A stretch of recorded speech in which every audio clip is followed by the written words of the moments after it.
Hello friends, welcome to my channel future toppers. आज हम पढ़ेंगे आईएफआरएस मतलब इंटरनेशनल फाइनेंशियल रिपोर्टिंग स्टैंडर्ड्स हैं। जनरली एक्सेप्टेड अकाउंटिंग प्रिंसिपल्स कौन कौन से होते हैं और इनका हमारे अकाउंटिंग स्टैंडर्ड में क्या इफेक्ट पड़ता है। Then let's start. फर्स्ट क्या है, व्हाट इज आईएफआरएस की इंटरनेशनल फाइनेंशियल रिपोर्टिंग स्टैंडर्ड क्या होता है। The international financial reporting standard are set of the accounting standards. क्या है कि एक अकाउंटिंग स्टैंडर्ड्स का सेट है जो डेवलप किसके द्वारा किया गया है, अकाउंटिंग स्टैंडर्ड बोर्ड्स के अकॉर्डिंग। ठीक है। The main aim of IRFS is provide the guidance on presentation and preparation of statements related to finance की। मेन काम क्या है आरएस का कि हमें एक गाइडेंस प्रोवाइड करना है जिससे कि हम अपनी जो फाइनेंशियल स्टेटमेंट्स है वो इजीली बना सके। किसके लिए? फाइनेंस से रिलेटेड। जो आईआरएफएस है वो 140 कंट्रीज में यूज किया जाता है, जिनमें कौन कौन सी कंट्रीज आती है हमारी? यूरोपियन यूनियन, ऑस्ट्रेलिया आता है, कनाडा आता है, जापान आता है और अदर कंट्रीज भी आती है जिसमें इंक्रीजली क्या कर रही है, पार्टिसिपेट कर रही है। ठीक है। अब हम क्या करें, आई एफ आर एस का फुल फॉर्म क्या है? I means international, F financial, R reporting S standards.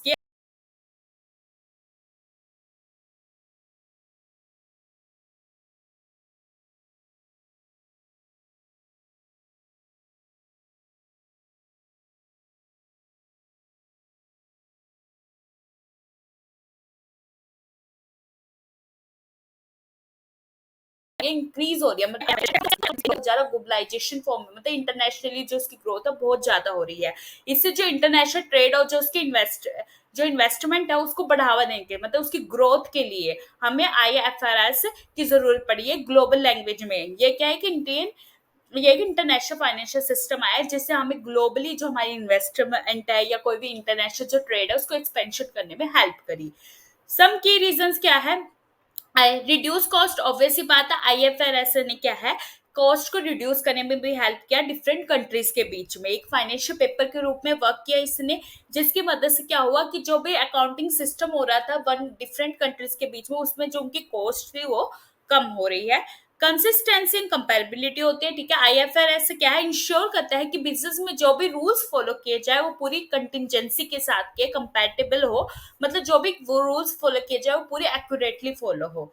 फिर आता है बेटर ट्रांसपेरेंसी। ये बेटर ट्रांसपेरेंसी मतलब क्या है, जो आईएफआरएस क्या है, क्या है, एक ऐसी फाइनेंशियल स्टेटमेंट्स प्रोवाइड करवाता है या बनाने में हेल्प करते हैं जिनमें बहुत ज्यादा ट्रांसपेरेंसी होती है, मतलब बहुत ज्यादा जो इन्फॉर्मेशन होते हैं वो सिमिलर होती है, क्योंकि अकाउंटिंग ट्रांजेक्शन जो अकाउंटिंग सिस्टम वो सभी कंपनीज का एक जैसा होता है, बस थोड़ी उसकी जो ट्रीटमेंट व्यूज है वो अलग होते हैं, बट लेकिन उनमें जो भी एंट्रीज होती है या जो भी उनमें हमारे जो भी सेल्स या परचेज से रिलेटेड या अकाउंटिंग स्टेटमेंट से रिलेटेड, कैश से रिलेटेड, नेशन से रिलेटेड, कंपनीज के जितने वेरियस एक्सपर्ट्स है वो अपने अकॉर्डिंग क्या है फाइनेंशियल स्टेटमेंट्स बनाते हैं। इसमें जो भी स्टेटमेंट्स होते हैं वो इन्वेस्टमेंट के थ्रू बनाई जाती है। कि इसमें मेन काम क्या होता है, ये इसमें ट्रांसपेरेंसी इसलिए होती है क्योंकि इसमें जो भी वर्क किया जाता है वो हमारी इकोनॉमिक को देख के किया जाता है। फिर आता है मोर मनी। ऑब्वियस सी बात है, आईएफआरएस क्या है, हमें बहुत ज्यादा मनी, मतलब get more money from investors world wide, मतलब हेल्पफुल होता है बहुत ज्यादा मनी इन्वेस्टमेंट्स में, क्योंकि वर्ल्ड वाइड होता है, ग्लोबली होता है, वर्ल्ड की किसी भी कंट्री से ये हमारी किसी भी कंट्री में इजिली इन्वेस्टमेंट लाने में हेल्प करता है। फिर आता है what is the gap. Gap क्या है, मतलब जनरली एक्सेप्टेड अकाउंटिंग प्रिंसिपल्स कौन कौन से होते हैं। जनरली एक्सेप्टेड अकाउंटिंग प्रिंसिपल क्या है, एक ऐसा रूल ऑफ गाइडेंस होती है जो कंपनी को फॉलो करनी ही पड़ती है किसी भी फाइनेंशियल स्टेटमेंट या अकाउंटिंग ट्रीटमेंट को बनाने के लिए। सिंपली क्या है, ये एक ऐसा रूल है जिसका फॉलो करना सबको जरूरी है। ठीक है। इसमें जो भी कंपनी होती है वो अपनी फाइनेंशियल रिपोर्ट बनाती है और उनको कंपेयर करती है एक दूसरे दो कंपनीज के फाइनेंशियल रिपोर्ट्स के साथ। गैप जो होता है ये फाइनेंशियल अकाउंटिंग स्टैंडर्ड बोर्ड्स के साथ से क्या है, के से अलग है, और इसका जो भी जो ग्रुप है वो कहाँ पे, यूएसए में है। ठीक है। कहाँ है? यूएस में। फिर आता है सम की फीचर्स ऑफ गाप की। गाप के कुछ फीचर्स है, क्या है, प्रिंसिपल बेस्ड। ऑब्वियस ही बात है, गाप क्या है, एक प्रिंसिपल बेस्ड है, क्योंकि इसमें जो मेन कॉन्सेंट्रेट होता है, मतलब इसमें जो मेन पर्पस क्या होता है, जितने भी अकाउंटिंग है उसमें सभी रेगुलेशंस को फॉलो करना। ठीक है। कि सभी जितने भी जो भी सर्कमस्टेंसेज हो रहे हैं कंपनी में या किसी इंडिविजुअल कंपनी में, उसमें जो भी सर्कमस्टेंसेज है उससे रिलेटेड इजिली डिसीजंस ले सके। Second, rule based. ऑब्वियस ही बात है, रूल बेस्ड है क्योंकि गैप में क्या होता है, जितने भी रूल्स होते हैं उनको स्पेसिफिकली क्या किया जाता है, फॉलो किया जाता है, रिकॉग्नाइज्ड किया जाता है। उसके बाद रेवेन्यू या एक्सपेंडिचर से रिलेटेड या किसी स्टॉक या इन्वेंट्री से रिलेटेड क्या है, हमारे जो फाइनेंशियल ट्रीटमेंट्स है उनको तैयार किया जाता है। यूएस स्पेसिफिक ऑब्वियस ही बात है, जो गैप गैप होता है इसका जो हेड ऑफिस या जो इसकी ब्रांच हो यूएस में है, ये स्पेशली क्या है, अपने लिए अपने रूल से सेट करता है, ठीक है। और बाद में इसको स्विच कर दिया गया था किससे, आईएफआरएस से। पहले गैप का यूज होता था, बाद में गैप को किससे रिप्लेस कर दिया गया, आईएफआरएस मतलब इंटरनेशनल फाइनेंशियल रिपोर्टिंग स्टैंडर्ड्स के साथ। हिस्टोरिकल कॉस्ट ऑब्वियस सी बात है, गैप में जो भी काम किया जाता है वो हिस्टोरिकल वे से किया जाता है, मतलब जो उसकी ओरिजिनल वैल्यू होती है किसी भी ट्रांजेक्शन की उस पर किया जाता है। इसमें ओरिजिनल कॉस्ट को देखा जाता है, किसी भी मार्केट वैल्यू को नहीं देखा जाता। 10 प्रिंसिपल्स है गैप के, ठीक है। फर्स्ट क्या है, regularity, consistency, sincerity, permanence, non compensation है, प्रूडेंस है, continuity, periodicity, materiality and good faith है। ये 10 प्रिंसिपल है किसके, गैप के। ये चार्ट बना लेना, इसमें वो बहुत ज्यादा हेल्पफुल होगा आपको कि गैप के कौन कौन से इंपॉर्टेंट प्रिंसिपल है। This is very important question for the exam point of view.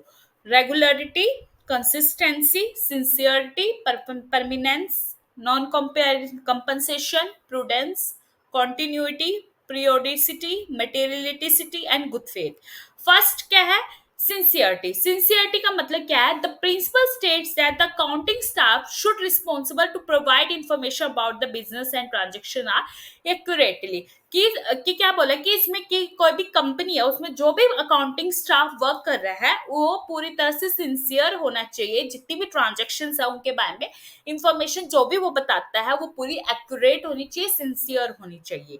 Principal of prudence, principle prudence ये बताता है कि इसमें जितनी भी अकाउंटिंग इंफॉर्मेशन होनी चाहिए वो प्रॉपर होनी चाहिए, डॉक्यूमेंटेड होनी चाहिए और फैक्ट्स पे बेस्ड होनी चाहिए। मतलब इसमें कोई भी गैस वर्क नहीं होना चाहिए, सिर्फ फैक्ट्स बेस्ड होना चाहिए। जो भी वर्क किया जा रहा है वो पूरा प्रॉपर होना चाहिए।